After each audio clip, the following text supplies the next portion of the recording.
Hey there friends, it's Missy again. Thanks so much for stopping by today. I have a new layout and video to share for Shimmerz paints.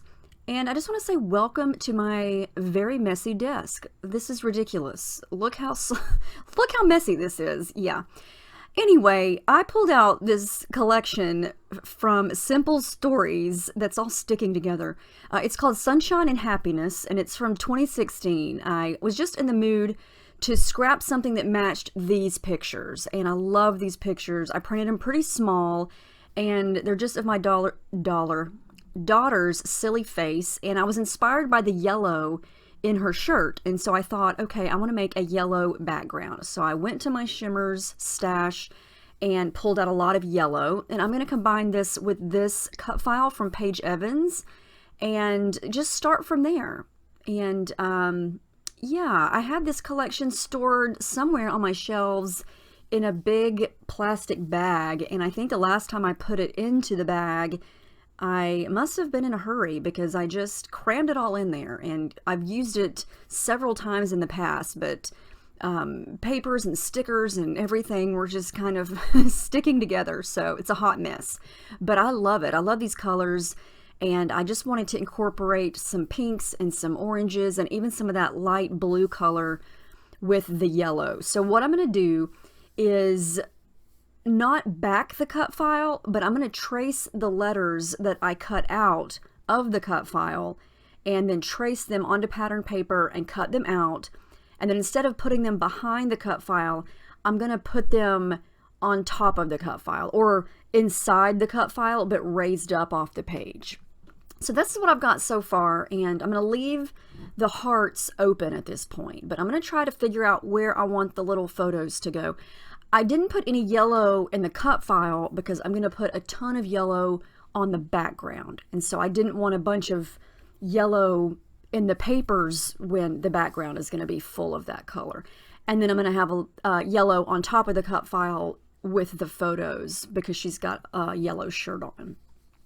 So I'm going to use thick, smooth, white cardstock as my background, and that's clear gesso that I am applying here. And while that's drying, I'm going to doctor up this L. If you look at the U, I used a different pattern paper for that, and it's got a little bit of a darker orange on it, whereas the paper that I used for the L is more of a flat orange color with a light white stripe on it. So to doctor that up and add a little bit of that deeper orange color, I'm going to use a little bit of Shimmerz Pumpkin, and it is a beautiful shimmery orange color, and I'm just dabbing a little bit on the edge and then using my finger to smudge that color in. And that also just gives it a little bit of dimension to where the paper's not so flat. So this is kind of what I'm going to work with here. And now I want to get started on the background. It's pretty dry, and I am going to start with some of the sprays here. This is Coloringz No Yoking, and I thought I would do something a little different to start with. I'm going to pull out my little stamping block here and use it kind of like you would the packaging technique. I'm just going to spray it right onto the block, flip it over, and then lightly stamp it down. And I love that effect. It's really cool. You get a really unique pattern on the background. I'm going to add in Spritz You're the Zest, and this is a little bit of a lighter yellow. It's got a nice shimmery finish, whereas the Coloringz do not have a shimmer. They are a flat color. This is a little bit of a deeper golden orangey yellow, and it's Coloringz Lil Yellow School Bus. So I'm going to mix these three colors and just start by using this acrylic stamping block to apply the color. I mean, anybody can do this. This is not hard at all. It's just spraying and then smushing down. And you can see the difference here versus when you use the plastic packaging. So then I decided that I needed more coverage.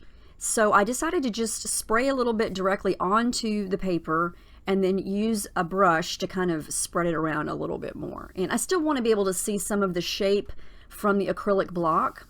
So this is what I've got so far. You can see now that I've got a lot of yellow going on here, and I didn't even need any yellow in the pattern papers. So I'm going to keep working on the background here. I pulled out the acrylic stamping block again, and I'm going to do that technique again, but just make the area a little bit larger. So you're going to be able to see everything kind of peeking around the edges of the cut file and in between the letters. And I'm just going to keep doing that. I love that effect. I don't know if you've ever tried this before, but it's really fun and easy, and you can control how much spray you put on there.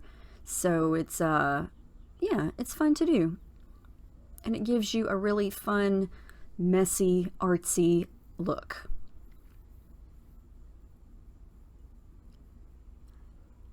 I'm going to add a little bit of splatters here, and I don't even really know why I added splatters, because you can't even really tell the difference between the splatters and what I did with the acrylic block. So yeah, this part really doesn't even make a difference, but at the time I felt like I needed to do some splatters, so I'm going to blend some of them in here with the brush. I like how that's looking, so I'm going to bring the cut file and the photos and everything back and see how this looks so far. So far, so good, I think. Now I decided I wanted to add even more texture, so I pulled out this star stencil from Paige Evans. This is one that she designed last year, I believe. And I'm going to just scrape some white modeling paste over it. And if you've never done this before, again, it's not hard. It just takes time and patience for it to dry, but honestly, modeling paste doesn't take very long, just a couple minutes.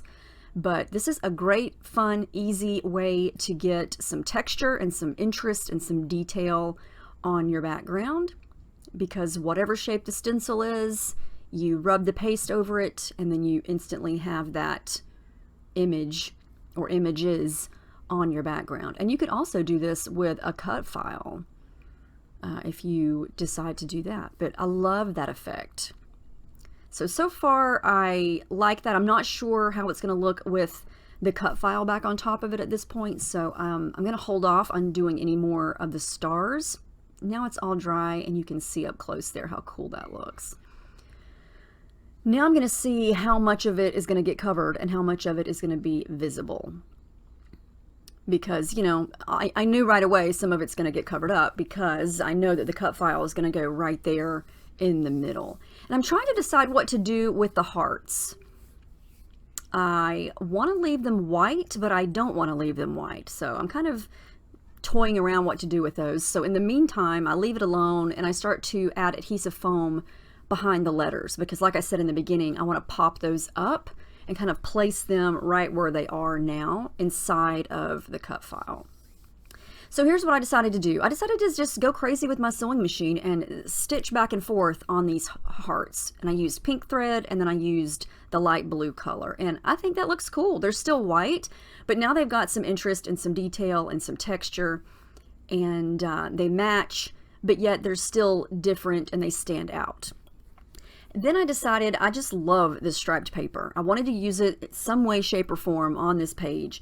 So I traced the hearts and then cut them out, and then I'm going to offset them behind the stitched hearts. So you're going to be able to see a little bit of this striped rainbow kind of around the edge of each of these hearts. And it's going to just give a little hint of rainbow stripe, because sometimes you only need a tiny bit of something to make a big impact, you know, and I think that in the end, just that little bit peeking around the edges makes a big difference. Not like it's a big thing that stands out, but when you're looking at the layout and your eyes are going over all the details, it's something that you notice. All right, so now that the background's dry, I decided that I did need to add some more of the stars. So I'm going to come back in with more of the modeling paste and the stencil and just go to town with it and add more. And some of it overlapped, so I had to make sure that I fixed that. Yeah, I've been on a modeling paste and stencil kick lately. I just love putting this on the background. It's so fun. All right, so now we're back to the actual layout. Now what am I going to do? I'm going to start to glue some things down, I think. I'm going to rough up the edges, though, of these hearts very carefully because they have a lot of thread on them. I'm going to glue those down to the striped paper, and then I'm going to work on gluing. Nope, I'm going to add this adhesive foam behind the hearts. I forgot that I did that. I had to make sure that all the letters are equally the same height. And if you've ever played with a Simple Stories collection, then you know that they come with a ton of embellishments. I'm talking all kinds of stickers. There's all kinds of the Pocket Life cards. There's chipboard. There's sticky brads. There are die cuts. So I still had quite a bit of this collection left over. I used to be on the design team for 2016 for 1 year. And so I saved all of the collections that I didn't use up, which, let's face it, I don't think I used up any of them completely because I just never do that. So I save everything, or is the correct term hoard.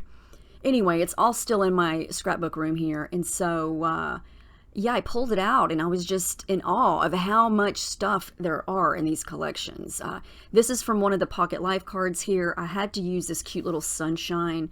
So I'm going to fussy cut that out and find a home for that because I love sunshines, especially on bright layouts like this one. And then I just sorted through all of the things. I mean, what I love about this collection is that there are a ton of little tiny things, which is perfect for this layout because I want to try to keep everything kind of compact around the cut file. I'm going to leave all the outer edges white. So everything that I add needs to be small because, you know, the cut file is the biggest thing, but the photos are small and tiny. And so I want small and tiny flowers. You can see that I've scattered a few of those around. I'm going to use that little smiley face. And some of these things that I've picked out, I don't use. Some of the things are lime green because there is a lime green color in this too, but I don't incorporate that color onto this layout. So yeah, I mean, there's no shortage of embellishments in this collection. I still have a ton of it left. So I'm going to add in some thread before I start to glue anything down, and I've got that deep orange color. I've also got some of the hot pink. I don't add any yellow thread because I don't feel like it needs any more yellow. There's plenty of yellow, so I'm going to go with orange thread at the bottom and then some pink thread up at the top, kind of behind the heart and the sunshine. And I just love using thread, especially with mixed media. It just kind of adds to the whole messy flair of everything. It creates some texture. It gives you little pops of color. And I like that you can just tuck it underneath things. And it just works. Oh yeah, I forgot that I used the light blue color too. So I'm going to tuck a little bit of that over here to the right.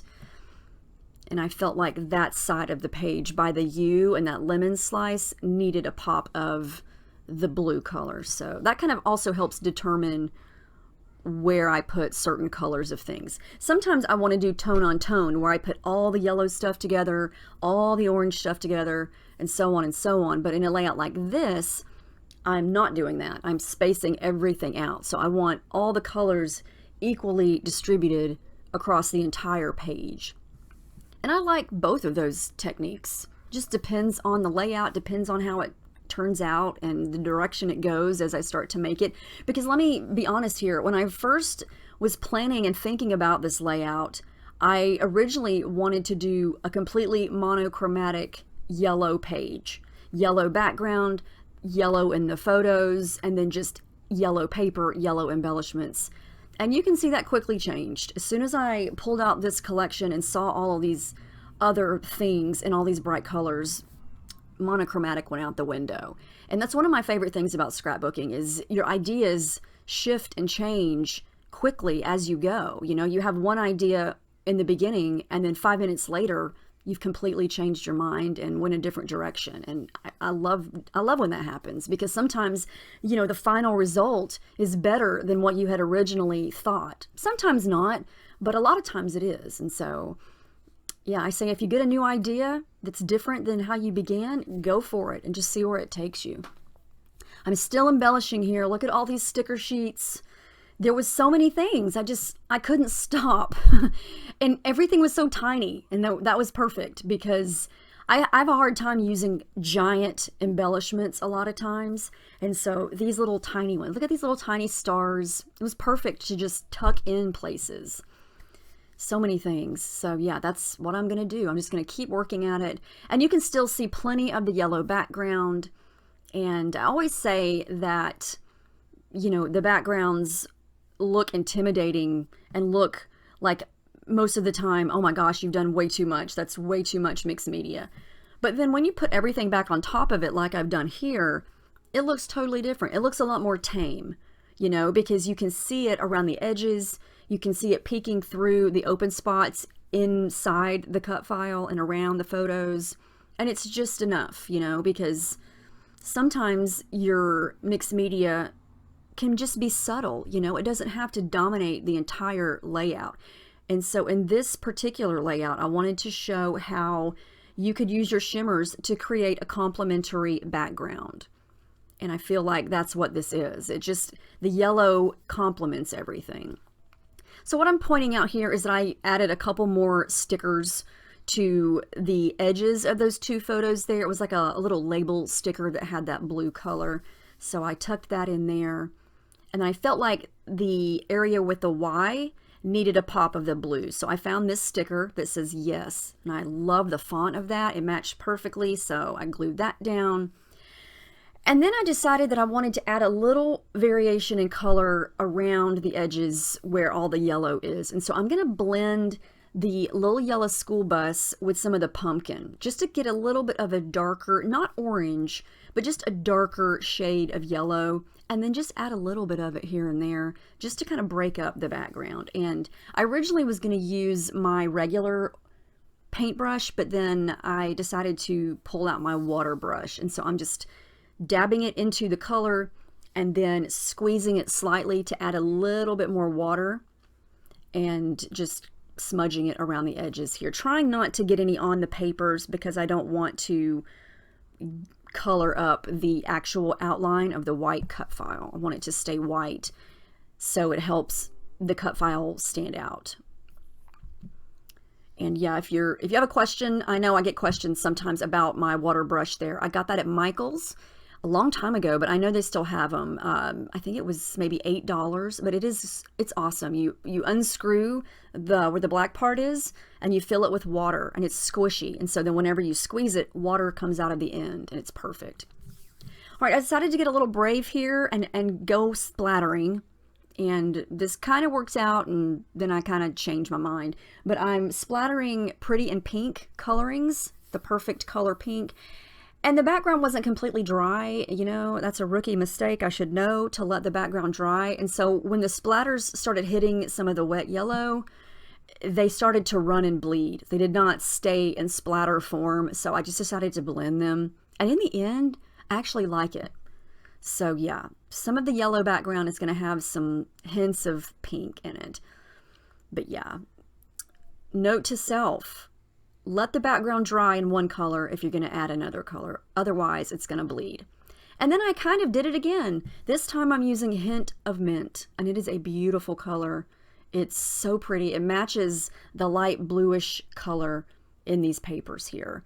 But I do the same thing with that, and it's a pretty light color. And since I did use gesso first, I was able to dab up some of it, but I kind of blend that into, and it works. I actually really like how the background turned out with the hints of those colors around there. I did glue in a couple more little detail stickers, and then I'm going to add the journaling right here to the left with my T-square ruler, and then I'm going to use a black fine tip Sharpie. And then I do add the date off camera at the bottom there, but that's the final page. I love how this turned out. I love all the yellow. I don't know, I was just in a yellow mood, and I love the addition of the other colors to help support the yellow. Everything sort of just jumps off the page, but yet the photos are still front and center, which was my ultimate goal. But yeah, I think the background turned out really pretty, even though it changed as I went. And I hope that you guys are inspired by this in some way. I hope you'll give mixed media a try and make your own background. And if you're afraid to just spray directly onto the paper, then do what I did here and just use a little acrylic stamping block or a little bit of plastic packaging to smush the color down. It's always a really cool effect, and it's a good way to control how much color you want to add to your background. But Here are all the close-ups. I hope you get some ideas to try. I'll link all the colors that I used down below. I hope you have a great day, and I will see you next time. Thanks for watching.